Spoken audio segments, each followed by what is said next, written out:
Okay, yeah, so back on the commissions, I have 7 or 8 more to give you. I think I gave you about 7 or so, maybe 5 so far, but we had pre-printed in advance. Just say no. The commission bonus technique, which was on the screen. In between there was the morals technique. The next one I want to show you is what I might call the $7 approach. So, you know, if you're Canada, you might use some loonies. If you're in the United States, you might use some $1 bills. Yeah. And look at this. I have 7 $1 bills. Ooh. I have other realtors that after they see this, they go to the bank and get 7 American $1 bills. 7 ones. I do. Because it's hard to fold a loonie in half. Okay, so what we have is we have the 7 $1 bills. Did the screen just black out in front of me? Everyone. This is awareness again, eh? Yeah, the camera was on. Okay. So, let's see here. So, the $7 approach. So you say, so they say, hey, I get it now. 7%. You offer 3.5 and keep 3.5, right? So, what if we do this? Let's offer 3.5, but you just take 1.5. So what did they really say to you? They said, we're willing to pay every realtor in all of the board here full commissions except one. And who's that? You. Not me, I'm the trainer. The realtor. The realtor. They're not willing to pay you, the realtor, right? So you say to them, you know what?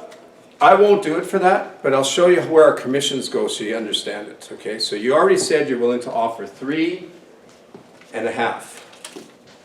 Or if we were to do places where very common is 6% commissions, right? And they want you to do it for 4 or 5, you'd say, okay, and you'd say the same thing I just mentioned, but then you'd say, let's do the 6. Let's say you offer 3 to another realtor that brings an offer, and you have 3% left to market the home. I'm going to show you where this money goes. 1% is what I use to market your home. 1%. And you know what, sure, might be 0.75%, it might be 0.5%, but just to give you a general idea where this money goes. So we got, the majority of this goes to market your home. And then we've got, when we put these two together, when we've got marketing your home and my expenses to be a realtor, they're going to add closer to 2%. And when I add taxes, it's definitely 2%, maybe even part of this. But this is gone for sure. Would you agree? And really what I'm working for is this. Now, remember, 3% is offered, that's gone. 1 to 2% is taxes, what it costs for me to be a realtor, and marketing your home. And some of that money I'll get back if it sells. We're in a very unique business. We only get paid if your property sells. You want me to give up this, and you folks can overact it if you want. You can say, let me show you where this money goes. I use this, and you pull out some pictures of your family, your kids. So I use this to feed, house, and clothe my family, and you can get a little passionate about it and say, I'm not giving that up. You know? Now if the other agents, and the next one is called the WIMP agent approach. WIMP, W-I-M-P, WIMP agent approach. So you say, if you've come across a company that says they'll do it for 3%, and they still got, they're supposed to offer 3, or if you're in a marketplace for 7, then they got to offer 3.5, whatever. Now, if they're going to do it for only what half the commission is, if they're willing to throw away their money, how fast are they going to throw away your money just to put the deal together? Think about that one, right? So hopefully you wrote that down. So what was the first one again? Pre-print in advance. Second one? Say no. Don't look nervous. Don't look nervous. Third one? Say no. Say no. Just say no. Do you have any other questions? So fourth one? Moral technique. Morals technique. And number 5? Commission bonus, right? Just keep writing them down in the order. You got a blank piece of paper to the left, that's what it's there for. You should be writing down. I'm going to be giving you 15. And I'm just making sure you're on the same page as me. So what was the next one? The $7 approach, right? And here's the next one. Write this down. 1% equals 25% of your net. 1%. It's so important, I'm going to write it down too. 1% of your commissions equals 25% of your net. In fact, here's the issue. You reduce your commissions by 1%. Go ahead and talk to your bank about your mortgage and let them know that you reduced your commissions to do a deal and it affected 25% of your commission. Okay? And I'd like to know if you could reduce my mortgage payment by 25% this month. And you guys go ahead and tell me what do you think they'll say. No. Go to your broker and say, listen, I know my monthly fee is this much, but I gave these guys a break. Can you take 25% off? Guess what he's going to say? No. No. Not funny? It's not funny, is it? In fact, the 25% comes straight out of your net profit. So make sure you wrote that one down, like I said, okay? So 1% of your commission, for every 1% you give away, is 25% of your net profit. What do you think of that? So, next one, write this down. So it's a sentence, okay? So the sentence would be, would you like a 25% pay cut at work if you went in there tomorrow? Or what would you do if you got a 25% pay cut tomorrow at work? That one you need to write down for sure, because when people ask you to cut, I want you to turn it on them and say, let me ask you this. What would you do if you went to work tomorrow and they told you you're getting a pay cut of 25%? That's really important that you say that one. So make sure you got that. And what do you think they'd probably say? No. Oh, I should tell them to take a hike, I'll go get another job. And then you look at them and go, that's exactly how I feel right now. What was it again? What was it again, gang? Can somebody say it to him? That's exactly. How what would you we feel if you get a 25% pay cut tomorrow? I wouldn't like it. And you know what? That's exactly how I feel right now. Because you're asking me to lose 25%. Isn't that powerful, gang? Yeah. It is. Think about that. You know, when I had somebody say the other day, oh, times are tough, you can't argue with your boss, just take the pay cut and keep your job. I'm like, that's not the point. Come on, work with me, right? You know what I mean? Let's go with the point here, right? They're trying to get me to work for less, do the same, you know. I had one lady one time, it was only 0.5% she wanted difference. It was $500. It was next to nothing. I still turned it down because it's the principle of the whole thing. You should turn it down even if it's $10 less. For not about that money part, but it's the principle here. Because if they're going to try to get, you know, mark my words, if you do accept a listing where you reduced your commissions, they will be one of the hardest ones you ever worked for. Mark my words, it'll be one of the harder ones. So don't do it, okay? So the next one would be, okay, so what's the first one? Preprint. Don't look nervous, just say no. Morals technique. Commission bonus, $7. 1% is 25 to your net. What would you do if you went to work tomorrow and you got a 25% pay cut? WIMP agent approach, you put that one on there, WIMP agent. Another one would be mutually hire. Mutually hire the price. So let's say that they don't want to give you that 1%.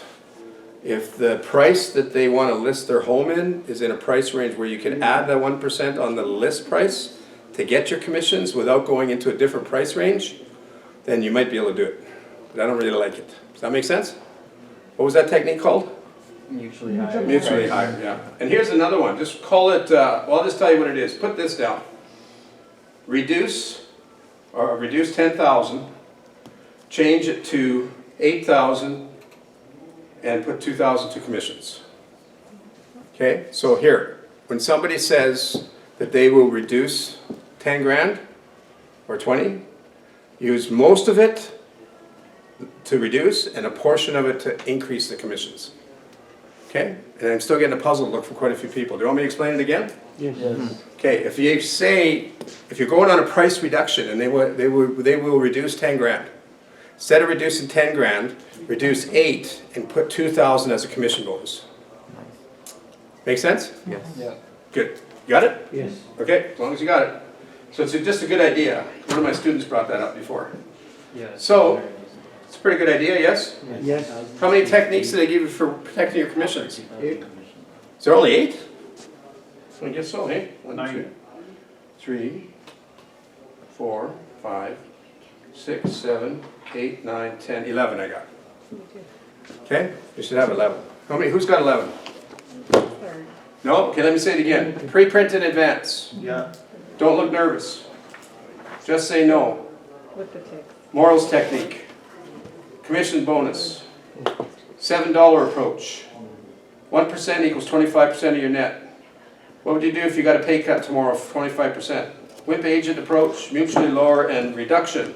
10,000, change it to 8 and give 2,000 as a commission bonus. Everyone's got 11?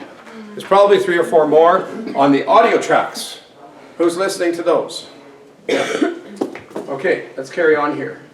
Here's where they said they just want to talk to another agent. They just want to talk to another agent. All right, so what's the first thing you say? I Well, what's- Appreciate that how you feel. I appreciate how you feel, or I understand how you feel. Just so I understand, why do you want to talk to a couple other agents, and what might they say? We're going to interview 3 agents, whoever can give us the highest Right. price is who we're going to go with.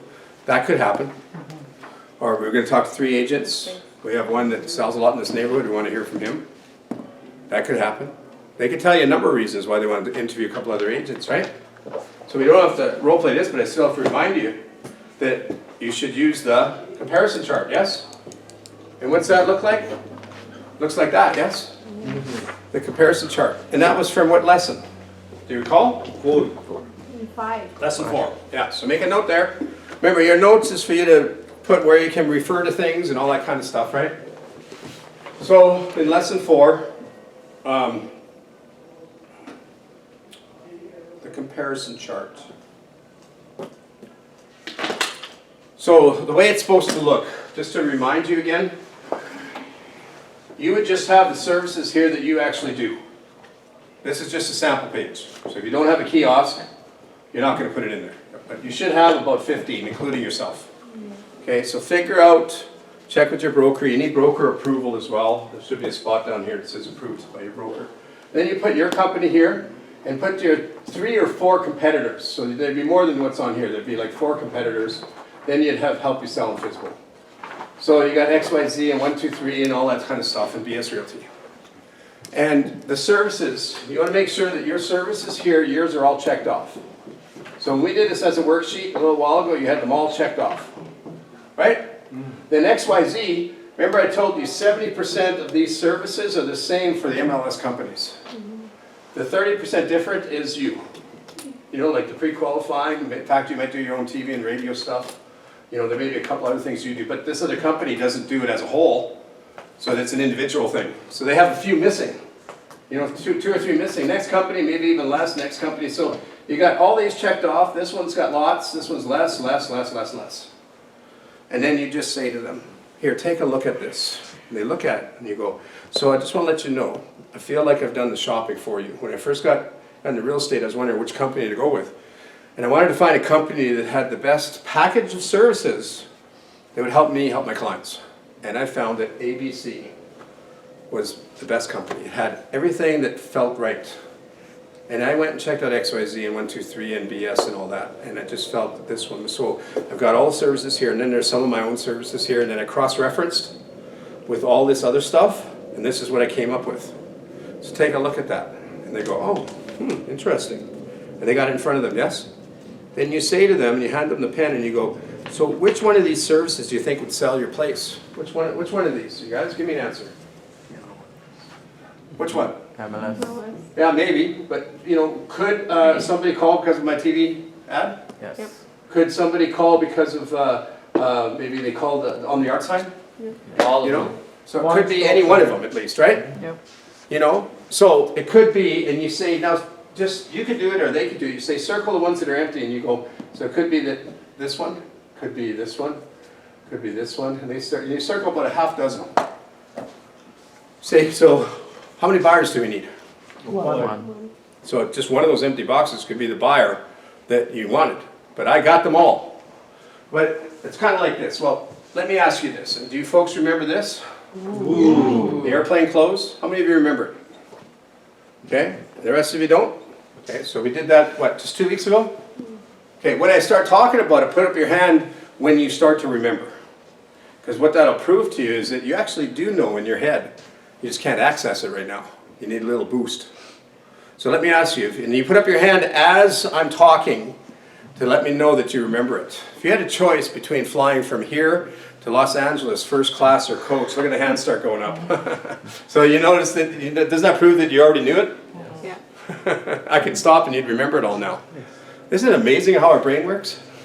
So we need stuff in front of us to remind us so we can trigger our mind. Our mind is more sophisticated and probably can remember more than any computer ever will be. But we just don't know how to access it half the time. That's why those notes, I keep telling you to write, have stuff in front of you so it can trigger that access. Isn't that very powerful? Okay? Buy this, you keep on track with the stuff, same thing. So if you had a choice, first class coach, which would you pick? Oh, same price, by the way. Oh, first class. Why? Oh, on first, off first, free booze, free hot towel, free food, more leg room, a curtain, your own little production movie, blah, blah, blah. And, oh, yeah. And then you say to them, right, and you go back and point at this, you go, so it's kind of like this. This is first class, the rest is coach. And basically the same price. By the way, even if they hire somebody that's cutting their commissions, the buyers want the savings anyways. So it's the same price, isn't it? It's all the same. Now, so can we put this to rest now? And guess what happens most of the time? They go, sure, that makes sense. Hand them the pen. Okay, so make sure you can trigger your memory, gang, whatever it takes. Little sticky notes, $7 in your wallet. Once you have it in there, you won't even have to remember. You just go and open your wallet and go, oh, that's $7. And you'll just try and do it. You may even do it half right. And they'll go, oh, no, it's okay. You get your whole commission. That was awesome. You're worth it. Because they don't want to hire a wimp agent that goes, yeah, okay, I'll do it for less. They want somebody that shows the strength of protecting their own commission. That's the strength of getting them the most they can for their house, yes? Yes. Okay. So next, we want to wait for a better offer. No, hold it. There was a couple left on that other one. So there was, we want to talk to another agent, so you got the comparison chart. Don't forget your thank you or solicitation letters and best trained agent. Okay, let me just comment on those. Listen to the audio tracks, it has a lot more on there as well. So, the thank you or solicitation letter. If the thank you letter is from an agent or company that they want to interview, then if they said, we're going to interview a couple other agents, you ask them who you're interviewing. And they say, Greg Steele. So, like I said, I know Greg in Edmonton. I know there's another guy named that here. But, oh, really? Oh, let me ask you this. If I could show you that Greg thinks I'm one of the best agents in town, or in other words, he says you should list with me, would you? Why would he do that? Well, here, let me show you. I got a letter from him right here. We'll take a look at this. You hand it over to him, and then you just generalize it by saying, we did a deal together. Actually, we've done a number of deals together. And he says, I'm one of the best agents he's ever dealt with. He's always looking forward to working with me. So he's basically saying I'm one of the best ones. Right? Now, if you got to say it the right way, otherwise they're going to want to hire Greg, right? Greg could be smart, or you can be smart and change your thank you notes. Some people say, I'm not sending out a thank you note again. I go, no, I want you to. But say it this way, especially if it's on the listing side. You say, Amy, it was great doing work with you. I appreciate, all this stuff. Thank you for bringing an offer on one of my many listings. So I'm almost sounding like I'm a real good listing agent. So she couldn't use that letter. I can still send her a thank you note, and she wouldn't use it. She wouldn't say, look at this. I did one of his many listings. Oh, really? We should be talking to that guy. Also, a solicitation letter. So brokers, listen up, because if you're sending out letters that say how great this realtor is, they can keep them. And when somebody says, we're going to be interviewing somebody from that company, you can say, look, these guys are trying to hire me. Right? And so nothing wrong with a broker sending out a letter saying you want to hire people. But don't say too much about the realtor themselves, that how amazing they are. Because they'll just use that and say, look how amazing they say I am. So they even want me, so you should hire me. Okay, so that's the solicitation letter. Best trained agent, you could show certificates of training like you did if you accomplished from my course and any other ones you did as well. So why would they list with an agent less qualified? Isn't that right? Doesn't matter how new you are. I mean, you can really flip that one over. How new are you? Well, I just started about 6 months ago. Have you sold many? Well, sold a few. Well, maybe we're looking for someone with a little more experience. Well, okay, I can appreciate how you feel, and I understand. And that's the only thing holding you back right now? And they go, yeah. So you're staying on track, right? So hey, let me show you something that might make a difference. You take out my certificate that I give you, say, look, I did this 8-week course already. Hardly any realtors did this course. There's only a select few that do it. And we know a lot more about advanced salesmanship. Plus, I joined a firm that has a lot of experience. So you not only get the experience of myself and the firm, but you also get the enthusiasm of me being a newer realtor, where I'll spend 100% of my time focusing on your listing. So can we put this to rest then? And they're like, that's pretty good. I think we will give you a shot. Okay? We want to list at a higher price. The other agent said, so, a lot of the visuals are just kind of like something to remind you or trigger your memory, like I said, okay? So we don't have to flip through there right now. I'll just tell you how they work, and then you can look at them a little later if you don't mind. But the other agent said is just a visual, just shows two prices. So imagine this. Let's say, and Arvaz and Dikshaw, we said 400 grand, right? And I showed you the comps and they made sense. Yes. Now the other agent said to you that he would get you, and maybe the other agent said he can get you 430. Okay, so what I would do is I would say, okay, so I understand, appreciate you to do all that stuff. Let me show you something that make a difference. So you take a piece of paper, just like the one in the back that just has two prices. You'll just write down 400 and you'll write down 430. And you'll say the 400 here, and you'll circle it. And you'll just say, that price came from the comparables in the area that I showed you. I just want you to know the other agent has the exact same information as us. Is that true? Yes. So he says he can get you 30,000 more than what you even figured out what I showed you. Like the seller actually picked the 400. I just supported it by showing the comparables. So what do you think is the one reason, since he has the exact same info, that he would say he can get 30 grand more? What do you think is the one reason?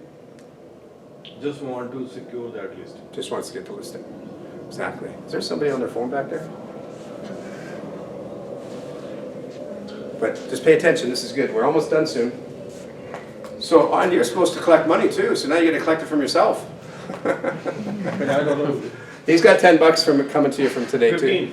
15, and he's got about 40. Please pay it up, you guys. This is, every class they always pay. They always pay. I can see that these guys are reluctant, but it'd be really classy if somebody came in and said, "Yeah, here's my $10." Wouldn't it? Because after all, I think a deal's a deal, hey? Isn't that right? Not getting an answer. All right, I'll move on then. Some people say, do you have any questions? Now, you may have presented an offer, right? And they said, I think I got everything from before, didn't I? Yeah. So you present an offer and then you say any questions and they say, well, I think we just want to wait for a better offer. What do you think you should say? Just think about today altogether. What if the offer is a good offer? What should you say, you think? We want to wait for a better offer. Imagine if they got an offer and it was really good and they said that. How do you think you would react? Think about earlier today. I can appreciate how you feel. Yeah, maybe. But there's one other thing I thought that we taught. Just so that I understand. Can you do that? So here, it's almost list price. We just want to wait for another offer. And what do you do? What? What? What? this little thing that you're kind of chuckling about is a very important thing to master. You'll be surprised. And then they look at you and they go, oh, don't you think we should try for more? And you're like, it's pretty good. You know, oh, do you think we should accept it? And you say, Yeah. yeah, I would. 2 words, I would. That's just, you got to simplify things, gang.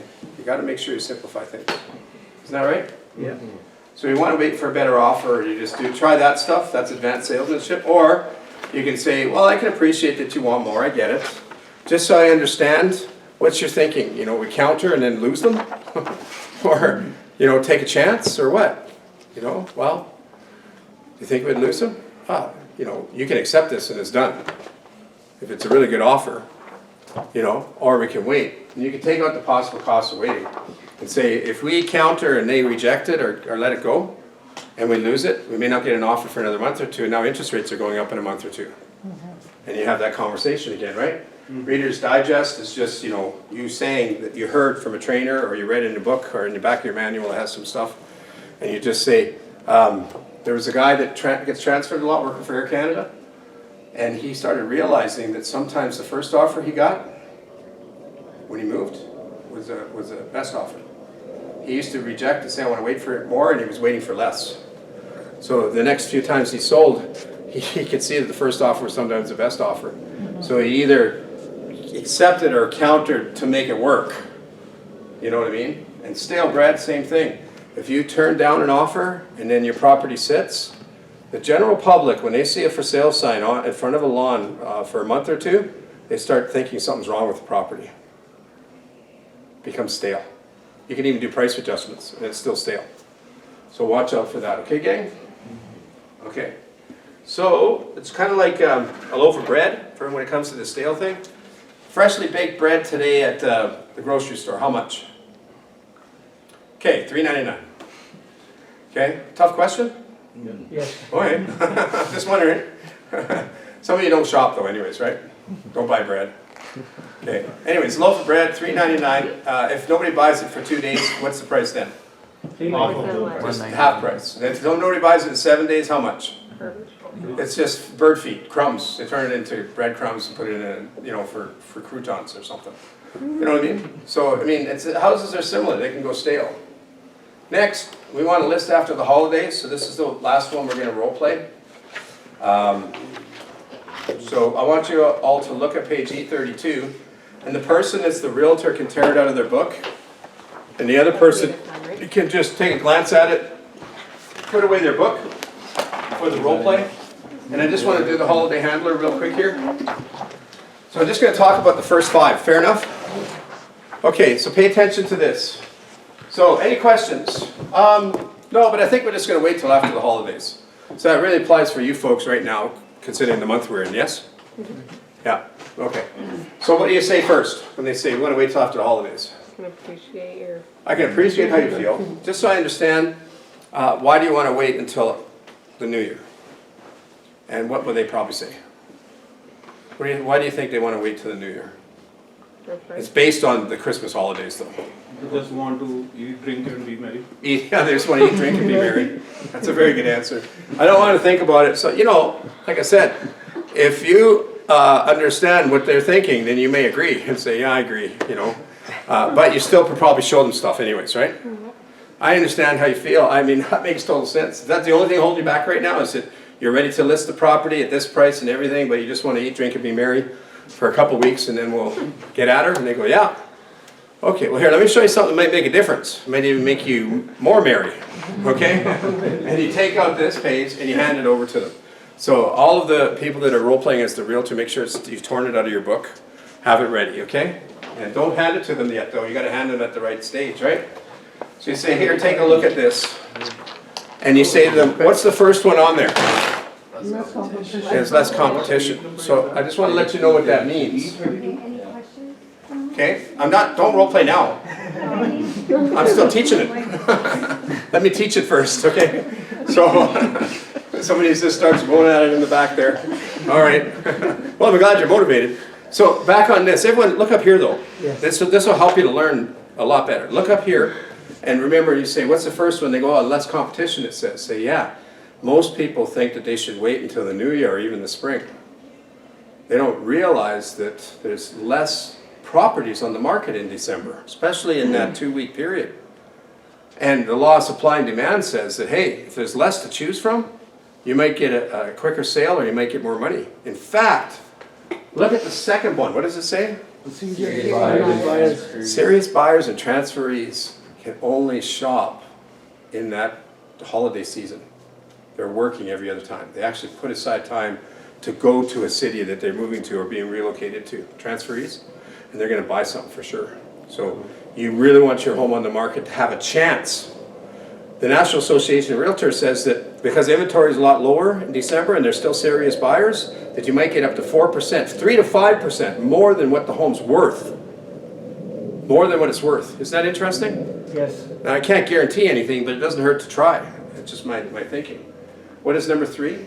Happy. Happy Mass is, you know, you celebrate Christmas, and you have the lights and the trees and the presents and the turkey smell and the food and the cake and all that kind of stuff. It's more of a happy mess, you know. And as you can see, the best agents are still working. If you folks are off, but your business is still open, tell them the best realtors and their team are still working.